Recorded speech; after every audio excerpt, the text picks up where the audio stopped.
Welcome back to another episode of Stratazine. We are here with our same group of Paige, and I said that on purpose. 3 pages, Lindsay and Eden. We've got a brand new topic for you today. My name is Kyle Hewitt. I'm a faculty member here at BYU Idaho. Today we're going to be taking an older topic, copyright law. Been around for a long time, but putting a little bit more of a modern twist on it for you today. So let's jump right in. Lindsay, why don't you start us off with copyright and a little bit of social media? Yeah, so I discovered in my research that copyright is more common than people realize, especially on social media. And I also noticed what does it mean and what kind of elements on social media, whether it's music, videos, and stuff like that, and along with some examples as well. Today, we'll be going over the relationship of copyright and social media. To start, it is important to know common ways copyright is used online. A study was done by the International Review of Law and Computers and Technology on the analysis of the tensions between copyright and social media. The article stated the primary purpose of copyright is to encourage creativity by rewarding creators for their work, giving creators the ability to restrict other people's use of their work. Copyright happens when a person does any of the restricted acts without authority. In other words, copyright is when anyone violates such protection of the original creator. Regardless of the platform, the common ways of copyright include any protection of creative works such as artwork, photographs, music, performances, movies, audiovisuals, literacy works, and video clips. A perfect example of this comes from a report of a conflict between Universal Studios and TikTok. According to the Times News article that was released in 2024, Universal Studios began to take down songs off of TikTok due to the lack of protection of the original holders of the music. Some TikTok creators uploaded music without permission or the rights. The creators would also post videos teaching others how to dodge the copyright filters. With TikTok and all other social media outlets, there is also a lack of copyright enforcement that can also be a struggle when knowing who owns what creative content. We will continue to share more examples of copyright on social media in our discussion. For Stratazine, I'm Lindsay Watcott. Awesome. With that information in mind, my question for you all is just what kind of examples of copyright have you seen on social media and how do you notice it? I had an example one time where I posted, I went on a trip. So I made a video montage of videos and photos of what happened on that trip. And I posted it with a song attached to it. And then it said, sorry, it doesn't load because it's copyrighted. So then I had to go in and edit the video and change the pitch of it. And then it would let me post it. But it was copyrighted because I didn't have the rights to the song. Even though it wasn't for a business or anything, it was just for my personal account. I needed to recognize if that was allowed or not. Interesting. That's really cool. Yeah, that's happened to me a few times as well, where I've posted something on TikTok or Instagram and the sound has just been stripped from it because I didn't have rights to it, which is interesting because people do that all the time. And I'm like, well, why did I need the copyright to that if I can just pull the song from TikTok, since that's the resource that I'm using to make the video. But yeah, it happens, and you just never know when they're gonna just take that off of your account. So yeah. I feel like that's pretty common, finding out oh, I tried and it failed. And now I know, oh, that's why. Instead of oh, I know that song's copyright, I'm not even going to try to use it. I think that's pretty common.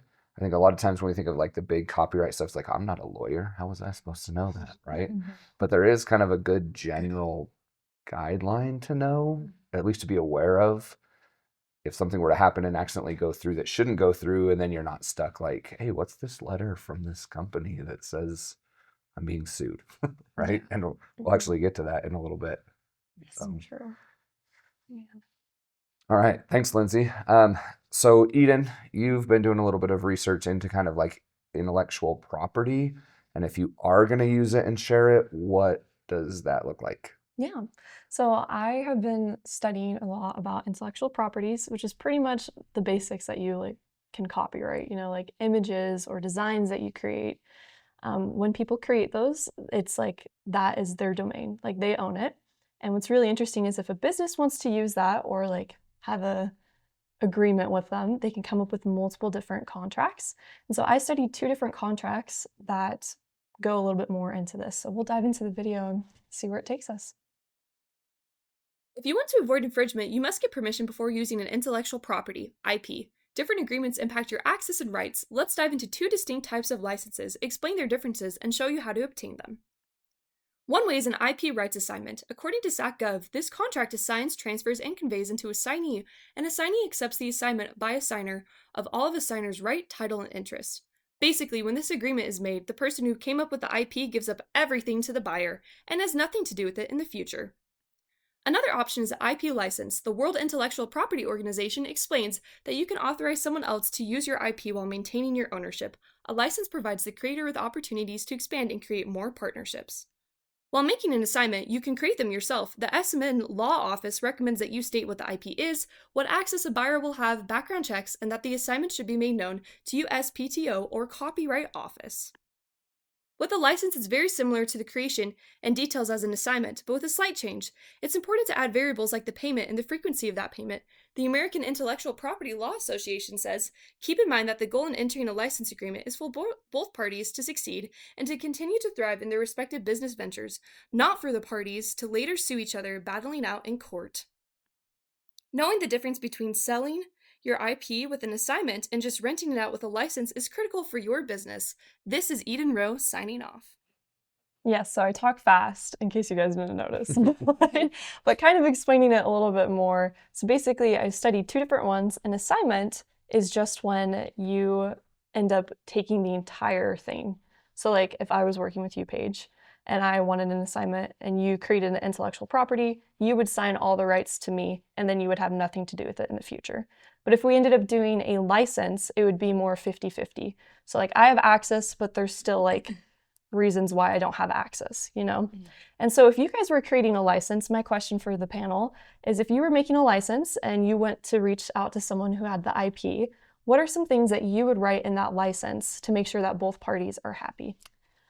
I think that the very first thing to do is just overall being sure that they are the ones that originally own it, and also like having like a background check of it and making sure that both of the parties are on the same page and that they don't go in like a different direction with it, but just are overall on the same page and just being sure that they just like overall agrees with it, I guess. Yeah, well, that's a great one. That's always important to make sure that everyone agrees. Yeah. Yeah. Any other thoughts or? I know it's a hard one. This one I always attribute to like if you're selling your car, but you're not like using a dealership or anything, right? You're just selling it, right? So I have a car, I don't need it anymore. I'm going to totally give it over to somebody. I completely sign the paperwork. You can use this however you want. I'm no longer attached to this. When people see you driving it, they're not going to think you stole it from me because you're the owner now. But then we also have things like Uber and Turo, right? Where it's like, it's still my car, but you're going to use it for the weekend. And I understand that, but you better not put pets in it or anything super muddy or take it off-roading because maybe it's like a minivan, right? Yeah. And so there's got to be all these kind of licenses and like, okay, it's my car still, but there are certain parameters under which you are free to use it. I'm not going to track it or anything, but as long as you stick within these parameters. And that's kind of what you have to lay out in those contracts. And even now a third option is some of the bigger cities, if you've been to like Vegas or Salt Lake, they'll have those electric scooters, right? And you just ride them and then just leave them on the sidewalk. And then somebody else comes in later and picks it up. And that's kind of like open access, right? It's like, hey, nobody really owns the rights to these stock images or some of these different places you can find templates or something like that. And you can just pick them up and use them and drop them and nobody's really going to ask you any questions. And there are certain other rules, but if you damage it too much or use it in a way where it's really illegal, then you're going to be in trouble. So that's kind of always maybe the analogy I use is kind of like, is this my car and I'm letting you borrow it? Like, but there's got to be some parameters like you brought up. Like you can't just be like, yeah, just do whatever you want or you're going to be surprised. That's a good analogy. That's a really good Yeah, that's analogy. good. Yeah. I didn't remember. I like is following along in my brain like that totally makes sense. Yeah. Yeah, sometimes there's other things that make it stick a little bit, right? All right, thanks, Eden. Yeah. So we're going to move on to copyright and some kind of commonly used programs and softwares. Some things maybe that are used common in copyright law or copyright infringement, not really thought of that much, right? So Paige J is going to take us a little bit through kind of what your legal options are for the everyday person, not your big Yeah. corporate types. Go ahead. So I wanted to do a deep dive of wanting to understand exactly of how copyright works and what is required to sue for infringement, and also the steps if you were ever like in that situation. And it's so interesting of like to learn about that process and all the kind of legal trouble that people can get into for copyright. And there's more to add to that. Let's talk about what's required to sue for copyright infringement and what to do if you were being sued. Understanding copyright laws involves knowing what copyright protects, what counts as copying, and what the copyright owner must prove in court. To file a copyright infringement lawsuit, the owner must have a valid original work and a registered copyright with the U.S. Copyright Office. They must also be able to show that you used their work without permission and that your work is substantially similar to theirs. If you are being sued for copyright infringement, the first thing you should do is contact an attorney right away, preferably one who specializes in intellectual property law. It's important not to ignore the lawsuit because you only have a limited time to respond. Next, gather all evidence related to the situation, including proof of when and how your work was created, any original files or drafts, emails, licenses, or permissions that show you had the right to use the material. You should also stop using or sharing the disputed content while your attorney reviews the claim. Together, you and your attorney can evaluate whether the work is actually registered and whether your use may qualify as fair share. From Stratazine, I'm Paige Johnson. For an example, when I was doing my research, I decided to look into music artists, for example. So if you're familiar with the 2013 song Blurred Lines by Pharrell Williams and Robin Thicke, and you might also know an older music artist, Marvin Gaye, I'm pretty sure that's how you pronounce it. His 1970 song hit Gotta Give It Up, and the family from Marvin Gaye's family had not sued.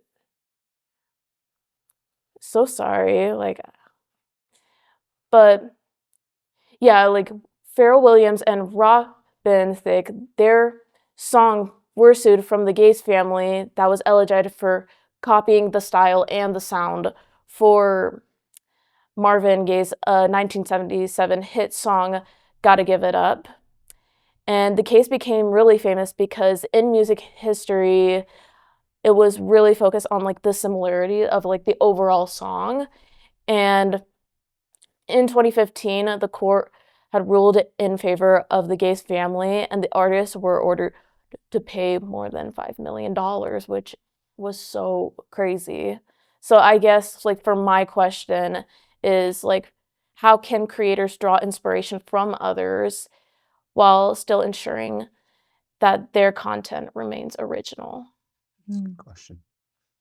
Yeah, when I think of the social media aspect, I think a lot of people get inspiration from each other when it comes to different trends that are happening and they take their own spin on it. But that's interesting about the music side of it. I know that I've heard a lot of times I hear a version of a song and it's not necessarily a cover of a song, but it's a whole different song that has pieces of other music in it. So that is interesting. Yeah. Yeah. Yeah, I feel like kind of reaching out if you were an artist or something to be like, hey, I really like this song. Can I use it to some degree in my new song? Because I think about you guys know Flowers from Miley Cyrus. Yeah. And then Bruno Mars, he did one way before that where it was called When I Was Your Man or something like that. If you listen to the lyrics, it's literally should have bought you flowers, should have held your hand. And then hers are, I can buy myself flowers, I can hold my own hand. If you compare the lyrics, it's literally every main thing he says, she says as well. But I can do this by myself. And supposedly, I guess she talked to him about it, and they she kind of was you're kind of my inspiration for this song, and he was totally fine with it. So if you listen to it, it's very, very similar. So kind of the same thing, but the difference is you let them know in advance and you make sure that they're okay with it. Yeah. The conversation. Right. Yeah. Communication is key. We always Yes. forget. communicate and whatever it is, whether it's copyright things or whatever. Communication is important. Yeah. Yeah, there's a fine line between like inspiration and like giving somebody credit through doing a similar song. When I was a kid, maybe some of you relate to this, Weird Al. Oh, Weird Al, yes. that's right. Love Weird And all the parody songs like I Love Rock and Roll and I Love Rocky Road. And it was just like, oh, but you go back, like he got permission and had conversations with every single one of those artists. And there's actually more songs that he's been denied on artists who are like, no, you can't touch that one, than he's been given permission for. But he still made this huge career out of basically just copywriting Mhm. people's songs and making it something funny, right? The interesting thing too is I feel like because of his song, like people are more likely to listen to the original. So it's kind of Yeah. like a good agreement, you know? Yeah, so if you look at the ones he does, they're not necessarily like the top chart toppers, right? They're like the mid track where it's like, oh, I like that song, but it never really was the one they're known for. And yeah, he would raise kind of some of the known, like how well that song was known and how much it was played. Like, oh yeah, I've seen that. Or some people would know his version and not the original version. And so they'd be like, oh, I wonder who sung that. Right? Mhm. So yeah, really, really interesting. That's great. Thanks, Paige. So moving on, Paige, H is going to talk more about specifically Canva, right? It's really well used, well known, especially amongst college students. And I know everybody's kind of like, oh, you don't know Canva. That's like not knowing Microsoft Word, right? Like it's so common. Some copyright stuff with that, right? Yeah, for sure. And so, like you said, everybody knows what Canva is, but for those who are tuning in who might not know what it is, it's like a nice software, a nice website where you can there's templates to make flyers or business cards, you can make presentations, you can make so many different things. Sometimes it's confusing because you're like, I didn't create it, but I edited it. So who gets the right to that? And so I studied a little bit about that. We can watch that in the video. This is Paige Hale with Stratazine talking with you about copyright issues. Today I'll be talking about Canva and if using the creations on Canva is copyright. Canva is a website where you can use templates and create flyers. The question is using these things copyright? I was able to study lots of different sections in the Canva website, and it was talking about the copyright and who gets it, who can use these things, and if it's free or not. I was able to study about the basics on the website, and it talks about how you agree to use the terms of agreement. So you can use these things, but you need to give credit where credit is due. It talks about how there's a big library of media that you can use in your content, but you need to make sure that you follow the terms and the conditions.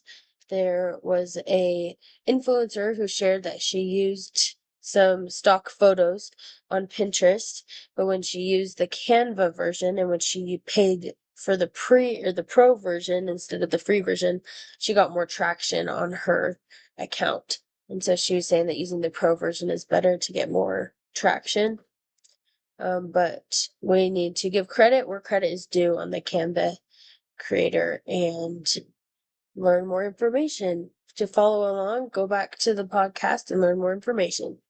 This is Paige Hale, sending you back to the desk. So yeah, that was my video. There was one quote that I wanted to stick out that I studied because I just basically looked at the whole Canva website and studied and looked and I was like, who gets the credit for it? And it says that it depends on the composition, generally speaking. If you're the creator of an original design, you're also the copyright holder. But if you use the third-party content, like stock photos content from the Canva library and then your design, then the ownership is subject to those third-party rights. So basically what I got from studying that is Canva, anybody can use it, but don't just say, oh, that was me, like I did it. Like you need to give credit where credit is due. And so I was wondering if you guys have had an experience where maybe you used another media or specifically Canva where you weren't sure if it was copyrighted or if there's some confusion on that. Yeah. So whenever I use Canva personally, I'm just so paranoid. I'm a paranoid person that I'm gonna copyright. So I usually will like change my designs before I do it. So I'll see a design and be like, oh, I like that. Except I'm gonna delete this flower. I'm gonna change the color of that. I'm gonna move the font over there. So I like tweak it a little bit so then it's like more original and I feel like, okay, they can't come after me because I didn't like steal this. But that's what I've always done. So Yeah, we had this experience a couple weeks ago for a Halloween party. we had two friends that were hosting a Halloween party on the same day at the same place. And so I got these two flyers and I was like, oh, like, are you aware that your party has been advertised for 2 different times? And they're like, what do you mean? And I sent them the other flyer and they're like, oh, that's not my flyer. Like, that's somebody else's. So there's two different parties at the same place at different times, but it was the same exact template on Canva. So they didn't really necessarily like steal it from each other because Canva did own the copyright to that template, but it does make it interesting because just anyone can go and they can use that template. So Mhm. it's kind of a weird thing. Yeah, it's interesting. But I liked how you brought up Eden with the being able to change it and make it your own a little bit, because that way you feel like, okay, I'm covering all my bases, I'm doing my part, making sure it's all good, and then you don't run into those situations where you have the same exact flyer and you're like, oh, whose is this? And making sure that it's not confusing or anything. But I think it is super important to you kind of have to pre-prep, right? Or like those musicians who would talk to the main artist and be like, hey, can I write a response song, or can I write a Weird Al parody song or whatever, right? You kind of just need to do the work beforehand to recognize, hey, this flyer is super cute and it has a bow. Right now I'm working on making a flyer for a Christmas party, and there's a cute bow on the bottom right corner, but I'm like, maybe I should switch it to the left corner just to switch it up a little bit so it's not the same exact flyer as somebody else's. Yeah, kind of a follow-up question to that, and it's not necessarily copyright, but if you all find yourself in jobs in the next year or two where you're creating content for a client who's paying you for this content, how would you feel about using a Canva template for a client? I will say, as someone who's in the public relations major, that's something I feel like I've started to kind of like drift away from with Canva, because we've been really been learning more about like Adobe products and being able to create your own personal like creation. And I feel like, I guess to answer your question, like yes, Canva would be more convenient because it's like, oh, like you can just change it and edit out, but just also just like personally, I'm like, I want to be able to like say like, oh, like I personally created this thing, rather than just saying like, oh, this website did it for me. But that's just my personal opinion. Yeah, Yeah. because with page F's example, like what if that was two businesses Mm-hmm. where they're like, you just caught, like, we paid you this much money just to pick a template? Like, Yeah. we could have done that, Yeah. right? And so it's kind of this, so I'm just interested to see, like, versus, and that's kind of what we're talking about, is like that new novel content, image, whatever that is, versus quickly grabbing somebody else's or a template. I know it happens, right? But Yeah. like, how do, ethically, is there like any kind of thing, like, I don't know, I'm just kind of interested to hear what What's you kind think. of one thing, I guess, adding to that, like I love using Canva, but also starting from scratch as well. Mhm. Because then it's like I have like this sounds bad. I love Adobe, but it kind of takes forever to like make an icon Yeah. and things. I'm So not true. I'm not a visual media major by any means, but so with Canva, I like, because I can look up like flower, and then like there's like tons of options, so I can still like make things, and it's like unique, but then I don't have to like do a ton of like the little line connections and stuff with Adobe. So I don't know. I see like it's useful, but you don't want to obviously end up doing something that you shouldn't be doing Yeah. and not being creative enough. Yeah, there's a lot of underlying programs, but knowing kind of the bigger picture of whose content is this new, kind of knowing that first makes it able to use. You can use whatever program you want, right? But Yeah. I know that idea. Okay. Well, great. So that brings us to, last but not least, page F. Looks at kind of what might be like the most cutting edge, and that's maybe the big area with the biggest gray. Like, ooh, I don't know, and that's AI, right? Talk us through that. Yeah. AI, artificial intelligence, is increasing in the world today. And so I guess that leads to the question of, if we use this AI to help us in the different things that we're doing, who gets the copyright? Do we get the copyright? AI helped us. How do we give them the copyright for that? So yeah, there is a lot of gray area.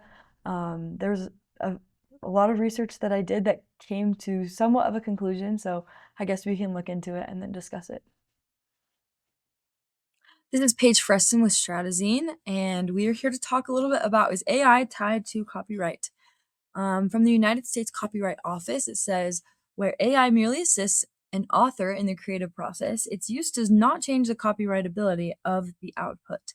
At the other extreme, if content is entirely generated by AI, it cannot be protected by copyright. So it seems like there's a fine line in between these things. AI can be an assistant. It doesn't change the copyrightability unless it is entirely generated by that artificial intelligence.